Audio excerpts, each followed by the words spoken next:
He has also thrown his hat into the ring to contest for the position of President of the Federal Republic of Nigeria. He's a rights activist, a publisher, and this will be his second time of contesting for the position. He will be running under the platform of the African Action Congress, AAC. He says his administration's focus will be on workers' welfare, free education for young people, job creation, and pension reforms. We'll be speaking with the man himself. Welcome to the show. Now, online news publisher, rights activist, and politician Omoyele Sowore has declared interest to run for the 2023 presidential election. Sowore says his decision to run for the presidential office again comes after due consultation on the plight of Nigerians, especially the teeming population of unemployed youths. He says his system of governance will focus on workers' welfare, free education for young people, job creation, and pension reforms. The rights activist is contesting on the platform of the African Action Congress, AAC. Let's listen to him. As soon as I become the president of Nigeria, because it's not a matter of whether I will be, you are talking to the first democratically elected, found president of Nigeria. But we are going to make sure that Nigeria works for everybody. As soon as I become sworn in, come June 12, 2023, I will release all political detainees, particularly Kanu and Sunday Igboho, and we are saying that we are going to reform the pension system in such a way that before you retire, your first gratuity is transferred to you. You get it as an alert. You don't have to leave your house. And subsequently, your monthly pensions are paid to you before the 25th of the month. You deserve it because you work for it. Well, I'm now being joined by the dogged fighter and presidential aspirant of the African Action Congress, Omoyele Sowore. So good to have you here, Omoyele. Thank you. And you have lofty ideas here talking about all of this. Let me start by asking you where you hope to get all the monies from to be able to reach some of this, to be able to do some of these things that you have stated, including paying 100,000 naira as minimum wage to workers. Well, thank you for having me. And this question comes up all the time from journalists. They ask, where do you get the money from? It comes from some economists, where do you get the money from? And my answer is, where do we get the money from that are stolen and exported out of this country on a daily basis? Where do you get the money from to buy $2.5 billion worth of shares from a private refinery that just opened in Lagos? Where do you get the money from to build houses that are empty in Abuja, unoccupied by politicians? Where do they get the money from to send their children to universities where they pay £100,000 a year without planting cocoa or selling anything? Where do we get the money from to build all the mansions all over the world? Where do you get the money from to build houses in Dubai that you don't live in for more than 6 times in a year? Where do you get the money from to buy all the automobiles? Where do you get the money from? So you think Nigeria will save more money from corruption, actually, and you fight corruption to get those monies? It's not about fighting corruption. To get money, you also have to make money. And to make money, you have to invest in people. That is why one of our focal points of making this country a great country is investing in education. One person, well-trained, one child, well-trained, can create a Facebook that will be richer than the whole of West Africa. Well, that would be a private company. Well, I'm just saying, but even, look, people talk about private investments all the time. And I'm not avoiding your question. I'm just saying that, our problem in Nigeria is not wealth creation. It's equitable distribution of the wealth that has been our problem. Had we invested the little, as they call it, that we make in our people, we would have enough to go around. But when you have a country that is held to ransom by greedy people, you can never have enough. In fact, they are the ones who ask us, where would you get the money from? People in the Senate ask us, where would you get the money from? But we are paying them 14 million naira a month, an average member of the Nigerian Senate. And you are paying a Nigerian worker who works 5 days a week, 30,000 naira. And if he has to work 30,000 naira for his entire life, he worked for 38 years before he can make 14 million naira. Well, that figure has always been disputed by the National Assembly management disputed. every now and then. It's not disputed. Despite even some lawmakers coming out to actually make that why is it claim. why is it that it's secret, that they can't tell you how much they make? It's because they know that this is not disputable. Well, the basic salaries, we already know that one. We are talking about their take-home pay. Yeah. It's different, and the take-home pay of a Nigerian worker is any 30,000 naira per month. Is not even up to 30,000 naira by the time they make all the deductions. Very interesting indeed. Yes. Now, let me take you up on this issue of you wanting to be president. Yes. Why has it been difficult for Nigeria to actually have someone who is either a technocrat or a younger person that's full of ideas that can be able to revolutionize the country and make it be the sort of country that, we all dream of? Because Nigerians love good things, but it's been difficult for them to get a leader that will drive them into those good things that they want. Because the leaders who have been running Nigeria since 1960, or even way beyond, including the colonial masters, had designed Nigeria to fail like this. When they were handing over power to the new leaders, they made sure that they handed over power to only the people they could trust. When they left, of course, Nigeria fell apart, and there was a civil war, and the military came. The military had some of the most incompetent people. We fought them on the streets, and we found out that they were not interested in the future of the country. They were interested in themselves. And when the military had to leave for the first time in 1979, they also made sure they handed over to somebody they could trust, Alhaji Shehu Shagari, who never wanted to be president. Babafemi Awolowo, who really wanted to be president, was edged out with some mathematical calculation that's never been seen anywhere else today. The 12th to 3rd controversy. And then came Buhari in 1983. He was kicked out by one of his boys. When the man known as Maradona, who is now based in Mina, was leaving, he also ensured that he handed over power only to the person he could trust, the person who did not participate in the election he himself organized, that was a judge free and fair. So you move on to 1999, which is when this democracy that we're talking about started. They also made sure that they handed over to someone they could trust. Let me tell you how they did it very quickly. When Abacha died, Abiola was in prison, Olusegun Obasanjo was in prison. Abiola was not convicted of any crime. Olusegun Obasanjo had been convicted of a crime. Well, not a crime he committed.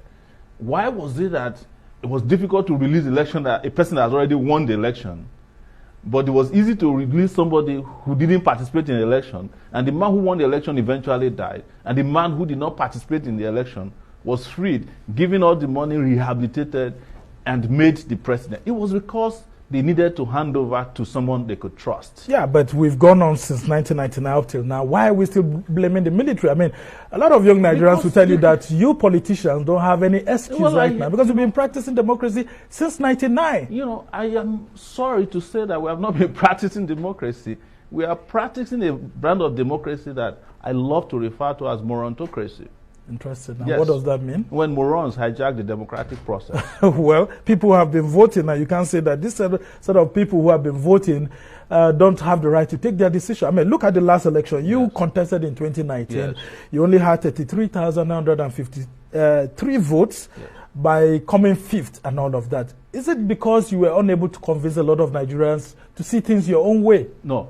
It was because there was no election in 2019. They are angry with voters for not giving you the opportunity. Well, who voted? Nobody voted. Well, they just allocated did, and numbers. That's why you got 33,000. No, I have challenged them, INEC, to tell us how they came about the 33,000. Do you know what they did to me? They clamped me into jail. Well, yes, it wasn't directly because they said I wanted to that. overthrow the government that was selected in 2019. I'm saying it categorically. I've said it under oath. I've said it inside jail, in dark, in light, that there was no election in 2019. And they've not been able to dispute majority of Nigerians will not agree with you. Where do you get the majority from? Well, because it seems that we are running a democracy. That's why we're worried about the democracy. It should be majority rule But this is minority Yeah, I mean, rule. if the majority decide to go with one political party, then, I mean, it means the other political parties were not trusted. Now, tell us about the African Action Congress, your political party. There's this accusation that you are the BOT chairman, you're the national chairman, and you are still the presidential aspirant now. But last time you were the presidential candidate of the party. Yeah. How come it doesn't look like you're democratic in your own party? No, it's not true. Okay. The party, before you can register a party, you have to go to INEC. So we registered this party in 2018. INEC came to our convention, which was live streamed in Lagos. And at the convention, the party was about 2 months old when we had the convention. And I was the one with some other persons who had formed the party and registered it underground, because no political party, even though there were 79 of them, in 2018 was willing to accept me to even be a member. They were too scared. So when eventually we did, INEC knew all the members. They knew the executives of the party. I was the interim chairman. I was asked to continue as interim chairman of the party. And we went through that to the election. I was a candidate of the party. This was live streamed. There's no doubt about it. But the party has its own BOT members. INEC has a list of them. It has a secretary who eventually sold out and claimed that he was chairman after I was arrested and detained. You know, he has treasurer. So don't listen to all those lies that are promoted by our adversaries. Yeah, I mean, because it's still a subject of even online debate where people are saying that, look, it looks like Sowore is not promoting internal democracy in AAC, it's not true. But he's promising Nigerians democracy if he becomes president. It is the people who do consensus democracy that don't practice internal democracy. People they practice what they call gunboat democracy. So who's the national chairman of the AAC now at the moment? I'm the national chairman, interim national chairman, because we haven't had a convention before they try to hijack the party. And after that, I was arrested and detained by the government for months. So, and then the government sponsored some people to hijack the party, as they usually do with parties that they're uncomfortable with. So that's where we are. And as soon as that is resolved, we'll go into the a convention. is on sound footing at the moment. Absolutely. To take you to 2023. There's no question about it. That's why they're scared. Very interesting. Yes. I'll just ask you to hold on there. Yes. And when we come back, we'll talk about the young people of this country, how you're angry that the young people are not doing the best that they can compared to pre-independent Nigerian youths. You're still watching the AriseTV. When we come back, we'll have this discussion. Stay with us. Welcome back to the AriseTV. I'm Sumner Sambo, and my guest is still the presidential aspirant of the African Action Congress, Omoyele Sowore, who is a publisher and is an activist. I mean, so many things at once, and he's still here with me. Tell us about how angry you are with the Nigerian youths. I mean, you were saying that the young people are failing the country. Because if you look at pre-independence Nigeria, a lot of young people actually drove that process, and even after independence. Well, you know, what was so sad about it is that even before independence, in 1925, the first most progressive, most radical, reform-minded organization was the Nigerian Youth Movement. And it was led by a number of persons, but I can remember H.O. Davis, and they were based in Lagos, and they had colonial people to deal with. And they drove that process up until independence, you know, even though the leadership changed and more groups came in. And when you look at independence, all the persons who were independent leaders were mostly in their 20s. You know, the Awolowos of this world weren't as old as I am. I'm 51 years old now. So when I look at young people and what they have decided to do to their own future and destinies in becoming special assistants, you know, influencers, thugs, you know, to carry ballot papers and boxes, and carrying, you know, on as if everything is okay. Of course, I wasn't happy. And one of the things I wasn't even happy about was when some young people had to go and beg the elders that they want the young to run, not too young to run. And I said it was not necessary. If you want power, you go for it, you take it. And since we had not too young to run, we haven't found a young person who emerged from that process as a credible alternative to the young people, some who are as terrible as these leaders that we're talking about. So the truth is that young people had progressively degenerated within the political space in Nigeria. and it was necessary to speak that. There have been people who have been young. Some of the best newspapers in this country were created by Nnamdi Azikiwe. You know, I think people still talk about it, the West African pilot, I think. And Obafemi Awolowo in 1959 or thereabout started the Nigerian Tribune.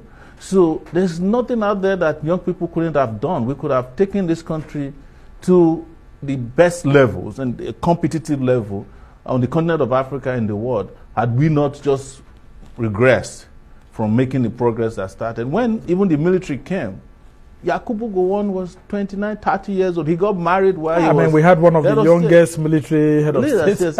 Even the Babangidas of this world, when they were in their 40s. When Buhari first came, he was 40 years old. And that's the problem that we have, Sowore, in the country. Yes. A lot of people are saying, the elderly ones, especially when I'm having conversations with them, they keep telling me that, let's take a look at what happened in the past. Young people came in as military officers, right from Nzogu and all of that. They were young people, and let's see how they were able to plunge Nigeria into a war. So it's been difficult for the elderly ones to trust younger people again. If the younger people had the powers that they had, even with the military fiat that they could do anything to better the country, and they couldn't manage the situation well, is it under a democracy that that power should be entrusted to them easily? It wasn't young people that plunged Nigeria into war. Well, Gowon and Ojukwu actually went to war, and they were young people. Because they were marionettes in the hands of the colonial masters, the West and the Eastern Bloc at that time. That still doesn't remove the fact that they were young people. So you see, you should know that when wars are fought, it's never fought by the people who start the war in the first place. They will create the idea, the agenda, and they will ask you to go on. They ask young people always to go and fight the war. It's the same thing with America. You know, old people plan wars and they make young people fight it. It's the same thing everywhere. But what we're saying for Nigerian young people is that, at least by now, there's enough materials out there for you to understand that you're capable of taking over from these people. Look at the insults. They are blaming us for not organizing ourselves because they have weaponized hunger. They've destroyed education over the years, made people unemployable, plus being unemployed, and then they turn around and blame you. So in 2022, it's when you look at the convention of APC, the part of it that I watched, almost everybody was on a walking stick, you know, of all the elders that stayed up there. And I don't have anything against old people. Not really. I just have serious issues with old ideas. Okay. Yes. Now, very interesting indeed. Tell us how you are a representation of the new Nigeria, the young people want to see, and what difference you will make. Let's start from the issue of the universities being shut down. I mean, it's a total collapse right now. Both the academic and non-academic staff are all at home. Tell us what you do differently from the APC administration. So, the investment that we need to make is what is causing the problem. The lecturers who are on strike, you know, have made it very clear since people thought it was since 2003 that they've been having the agreement since perhaps the year that I entered university or even before it. And what did they ask for? For a particular amount of money to be invested in the educational sector. At the point it was 3 billion naira only. The government kept reviewing the agreement. We can't invest this. You're asking for too much. You are greedy. If we give you the money, other sectors will ask for more. And now, I don't know how much they are asking for, but I referred to it earlier on, that we are investing $2.5 billion in a private firm, petrochemical firm. Why can't we take that money and give the educational sector? So that's what you will do? Of course. I won't invest Nigeria's wealth or revenue in Dangote refinery when lecturers are on strike. I'll give it to the lecturers. It's actually an investment because the country is going to recoup those investments later on. Who are you going to recoup it from? The ones that we did bailing out banks that were mismanaged, where do you recoup it from? Okay. Yeah, the loans that we didn't owe, that we paid under Obasanjo, that they told you and me that we will be recouping $1 billion every year from. Where's the dime or kobo that you are getting from? Okay, interesting. As we try to round off this conversation, Sowore, tell me if you believe in the electoral process of the country, considering the new electoral law, and how confident you are alongside other Nigerians that the 2023 general election will bring out the best among us as president. My only confidence and my hope is that young people will not just go and take PVC. which is basically a poverty verification card these days. Interesting. Yes, but that they will say to INEC and the government that if we vote and our votes don't count, you should expect us no longer to vote with our thumbs, we'll vote with our feet. The same thing you saw during NSAS. That will be child's play. It's not a threat of violence. It's for people not to just say, go and collect PVC. So what? After you collect PVC on election day, talks come around, they shoot at you like they did in Kogi. They drive everybody away. INEC compiles some results. They say that this is a winner. Well, and when you compare, they say go to court. The judges are waiting here to make and money. there, Yes. and all of that, the judiciary to intervene. So I have a problem with the composition of INEC. It's already a partisan body, and this place is racked with corruption.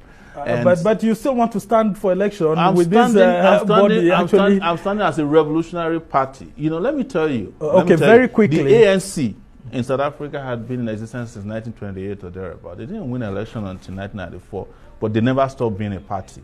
You know, I'm not saying that we can't win this election. I actually want us to defeat these old hacks in this election.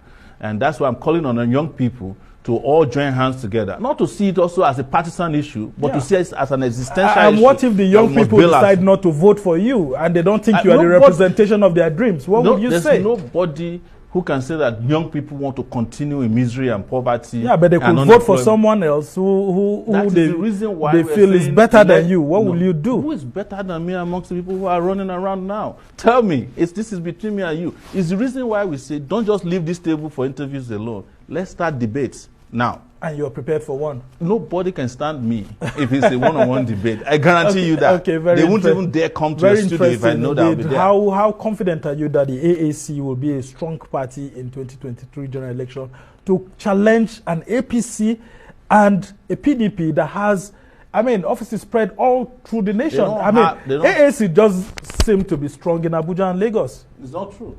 We have representation in fact, you cannot be registered as a party if you are not represented in all the states and a good number of local government. What has been the issue is that people are not prepared to organize free and fair elections. If you do, you'll be surprised and shocked at how many young people want to kick these guys out.